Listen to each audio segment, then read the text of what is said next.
ದೆಹಲಿಯ ಯಮುನಾ ನದಿ ತೀರದಲ್ಲಿ 2016ರಲ್ಲಿ ಆರ್ಟ್ ಆಫ್ ಲಿವಿಂಗ್ ಆಯೋಜಿಸಿದ್ದ ವಿಶ್ವ ಸಾಂಸ್ಕೃತಿಕ ಉತ್ಸವದಿಂದ ಪರಿಸರಕ್ಕೆ ಯಾವುದೇ ಹಾನಿಯಾಗಿಲ್ಲ ಎಂದು ಸುಪ್ರೀಂ ಕೋರ್ಟ್ ಮಹತ್ವದ ತೀರ್ಪು ನೀಡಿದೆ. ಸಂಸ್ಥೆಯ 10 ವರ್ಷಗಳ ಸುದೀರ್ಘ ಕಾನೂನು ಹೋರಾಟಕ್ಕೆ ಕೊನೆಗೂ ಜಯ ಸಿಕ್ಕಿದೆ.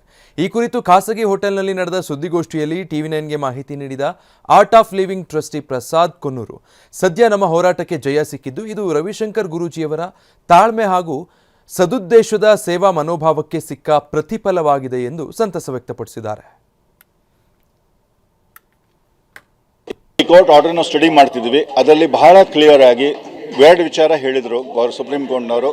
ಇದು ದಂಡ ಅಲ್ಲ, ಇದು ಕಟ್ಟಿರುವಂಥ ಡೆಪಾಸಿಟ್, ಅದನ್ನು ಪೂರ್ಣವಾಗಿ ವಾಪಸ್ ಜಮಾ ಮಾಡಿ ಸಂಸ್ಥೆಗೆ ಅಂತ ಹೇಳಿದ್ದಾರೆ. ಎರಡನೇದು, ಯಾವುದೇ ಸೈಂಟಿಫಿಕ್ ಬೇಸಿಸ್ ಇಲ್ದಿರ ಈ ಒಂದು ಆರ್ಡರ್ ಪಾಸ್ ಆಗಿದೆ, ಅದನ್ನು ಪೂರ್ಣವಾಗಿ ಖಾರಿಜ್ ಹಾಕಿದ್ದಾರೆ.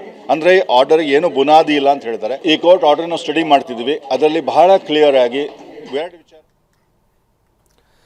ಇದು ದೆಹಲಿಯಲ್ಲಿ ಯಮುನಾ ನದಿ ತೀರದಲ್ಲಿ 2016ರಲ್ಲಿ ಆರ್ಟ್ ಆಫ್ ಲಿವಿಂಗ್ ವತಿಯಿಂದ ವಿಶ್ವ ಸಾಂಸ್ಕೃತಿಕ ಉತ್ಸವ ಆಯೋಜನೆ ಆಗಿತ್ತು.